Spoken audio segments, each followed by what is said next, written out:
Hello, that's the Redmen TV. It's time for some Daily News Action. Friday's extended two-man show. I enjoyed it. A rip-roaring... Well, I don't know if it was a success or not, and frankly, I don't care. As Chris said again. I enjoyed it, you enjoyed it. Let's do it again, and then we'll get back to the normal shite tomorrow. Which we equally enjoy. So a few things to discuss, a couple of transfer bits and pieces, and some questions I want to ask the people watching at home. The first one to start off, and we put this out on Instagram, it's 9 years to the day since we signed Fernando Torres. Where has that best part of a decade gone? I have no idea. There was a lot of hangovers in the first part of the 9 years, and there's a lot of pooey nappies in the last two. Saying that, you had a hangover at the weekend. I've still got it. Still got it now? Still got the hangover. Bad days. Bad days, mate. Never drinking again. No, I... Until next weekend. So, of course, there's some things that don't change. And so I want to ask the question to you first, and then people can answer the question at home. Have you forgiven him yet? I'm not really asked about him no more, to be honest. I probably have forgiven him. I think at the end of the day, he was never as good as he was when he was at Liverpool. Yeah. And he's won stuff, and that's fine, but Yeah. he personally has never been as good. So we got the best years of his career. So I'm happy with the decision that was made at the time. Yeah, it's a weird one because we were discussing this in the office earlier, and saying how when Suarez left, I was sad and disappointed, but Fernando Torres broke my heart, and that was the last time of football. It's the last time I let me. So there's probably some sort of empowering song about this, probably written by Beyonce. I don't know what that song would be. Suggestions in the comments below. Love on Top or something. I don't know. It's probably not. I just don't know what I can think of. Crazy in Love now. For some reason, I've got that Still I Rise poem coming in, and that's what you're doing. Do you remember? No? No. Okay. Give us a second. So, when he moved, I was devastated because I didn't think it was going to happen. I remember Kenny Dalglish had come in, and I'd seen Torres driving away. What? Maya Angelou and Still I Rise, the poem. Maya. Have you heard of it? I've heard of Maya Angelou. Yeah, the poem, it's kind of like, it's one of them where you stand up and you're defiant in front of, and that's almost what I can picture you. If you don't know this poem, I'm really sorry. We've never talked about poetry before. Why don't you read it? It's long. Are you happy with that? I want you to give us a sample of it, and we'll decide whether to move on from there at any point. Okay. Yeah, let me get the full poem out first. Pick a nice bit. We've never done poetry on Redmen TV. We may never do it again. This could be the only time. What we'll do is we're going to look at the viewer engagement on this video after the fact, and if basically you've all fucked off, that'll be the first and the last time you see poetry. I don't know where this is going. If you can keep your head while others around you are losing this. Yeah, I was devastated when Torres left. I'd seen him driving away from the training ground just after Dalglish took charge, and he was smiling and stuff, and I thought, yeah, this is going to be it. Kenny's going to get the best out of him, and then he moved to Chelsea, and then he had the audacity to say, like, he'd moved to a top-level team and all that kind of stuff. But with the gift of hindsight, looking back on it, because obviously... Yeah, I'm not reading that. No, on camera. Why? Is it like... Well, is it like the vagina monologues? No. It's just a bit like, I think it suits you more. Out of the huts of history's shame I rise, up from a past that's rooted in pain I rise. I'm a black ocean leaping and wide, welling and swelling I bear in the tide. Leaving behind nights of terror and fear I rise, into a daybreak that's wondrously clear. I rise, bringing the gifts that my ancestors gave. I am the dream and the hope of the slave. I rise, I rise, I rise. Is that what he read to himself when he left? That's how he convinced himself? Yeah, that's what I was thinking of you with a broken heart, and you're like, I've got to fucking get up and get out of bed, and there's you reading that. But yeah, I'm sure there is a far more meaning to that poem. Oh yeah, yes, that's fine. So there you go. Let us know. Do you want more poetry? The Redmen Poetry Bee coming up soon. Let us know in the comments below. Spin-off channel. Yeah, the Torres thing was a really weird one because. Yeah, I was just enraged by it all, and it was the first sign of us, selling a player that we loved as well. I mean, I know Liverpool had done that in the past when Rush went to Juve and all that kind of stuff, and Robbie and doing that. But Torres was like the best centre forward in the league the season before, so it was a bit of a weird one. I don't want to we've already wasted 15 minutes on this because of that poem. But no, the fact that I'm glad that the fact that he doesn't play for Chelsea, the fact that he's kind of gone and rebuilt his career a little bit toward the tail end of Atletico, when they didn't win the Champions League, I actually felt a bit sorry for him. And all the videos, I put a video up on the Facebook page actually of the old Nike advert with around Liverpool, the Nunca Caminara solo and all that kind of stuff. Go and watch it, it's a beast. Anyway, Chris, Mercado. Yes. Super Mercado. Oh, bloody hell. Apparently he's pulled out of a deal to Monterrey from River Plate. Yeah, so it was a deal Liverpool's before. behest. It was a deal that was arranged before the Copa America, wasn't it? He's gone on to figure in, I think, every minute of every game.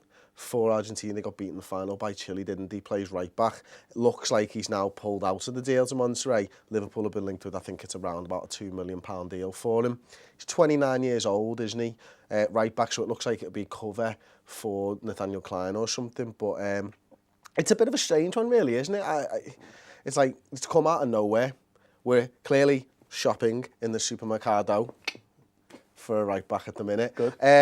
I would kind of still just like us to see left backs, Paul. Yeah, but here's the thing, and it's only come to me as we've been talking about it because I didn't know he was a right back because I've done my research, tip top. If you sign another right back and he's only going to cost you probably less than £2 million, we know Klein can do a job at left back at that. Is that a better option than say when they're talking like £10 million for Chilwell or £10 million for Hector and whatever? Yeah.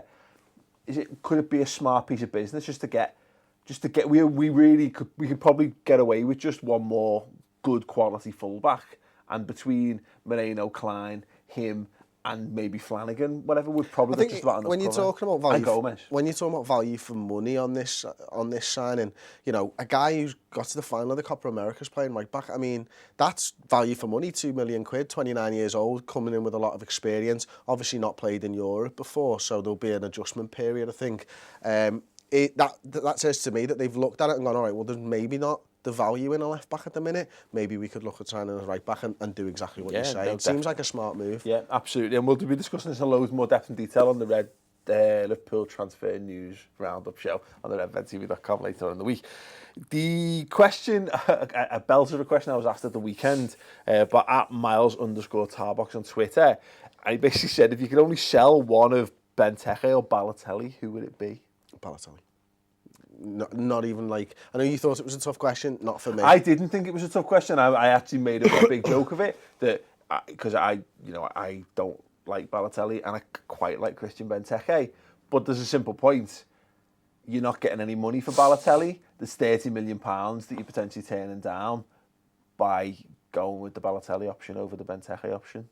Yeah, I get that, and I'm still not arsed. Totally not bothered. Just want Balotelli off the club now. I think, you know, I say it goes back to when, you know, my season ticket used to be behind the bench, and how many times I've spoken about this, is that the guys flicking chewies at subs while the others are trying to watch it. Young kids like Jordan Ibe and sat on the bench learning from this professional footballer who's throwing chewies and not watching the game and stuff like that. And it's just bad. You don't need that bad apple in the camp, do you? He doesn't feel like a Klopp player in any way, shape or form. He's complete anti everything that Klopp's about, and therefore I think it's just really bad to have him at the club right now. And you know, it's a road show that we don't need a Liverpool Football Club. No, absolutely. I know, as everyone knows, I completely agree with that. It was an interesting thought that I'm so blinkered to it, that the thought that actually what could Liverpool do? You just boot him down to the resis, or in fact you wouldn't. You just boot him somewhere away from people he can influence and have your 30 million for Benteke. But actually we'll put that a poll in the cards. If you click the eye in the corner of the screen, you can vote for who you'd rather. If you can only sell one of Benteke or Balotelli, who would it be? Any more extended thoughts on that in the comments below? Just thought though, it's reminded me of something I read. I think it was like last night or early this morning. Christian Benteke wants more than 140 grand a week to go to Palace, apparently. Yeah, pay rise to join Palace. Pay rise to join Palace. Doesn't want to go there then. You know what? You know what? Honestly, I mean, he's on a ludicrous amount of money at Liverpool, and I fair play to him for not wanting to take any less. But I mean, I kind of wouldn't. If Crystal Palace pay that kind of money for him, then that's, we're on the slippery slope to the ultimate collapse of the Premier League. I think, the way we talk about this, all the money coming in and it's going to raise the value and everyone. It's not a lot of times it's not even the values, transfer values, that's the big deal. It's those increased wages. And when Crystal Palace are in a position where they're paying, because Benteke's our top earner at the moment, apparently, or at the very least joint top. Palace start paying that. where do you go from Where do there? you- Like, exactly, I wonder where what do you go they've from there? obviously just brought Andros Townsend in, haven't they, over the weekend, or maybe it was Friday or something. Like, feels like a good signing for Crystal Palace. Could have some really good players there next season. Yeah. Pity they'll have Pardew. Pity they'll have Pardew, although they're obviously loving that. Last bit of transfer news. Mahmoud Dahoud liked a Premier League Instagram post of Jurgen Klopp and Željko Buvac. Is that one of those, and the internet breaks? And the internet basically semened on itself. It's not the first time a football player's done this type of thing, and this kind of thing's happened. Good on him. If you, it can't help but make you wonder. Skittles, mate. Yes. Yeah, must be. It can't help. You can't help. But I mean, look. Ultimately, it means nothing. But you can't help but think, like, That's boss. that is, yeah.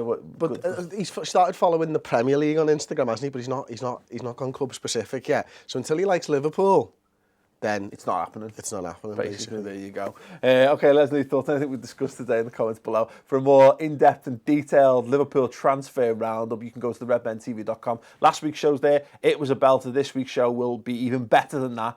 Promise. And all the shows are there since 2011. There's literally, probably getting on for 400 hours of completely exclusive content on the website right now. So go and check that out. Completely free for a month and just £2 a month thereafter. Get on board. Get involved. And other words. Thanks for watching. Ta-ra.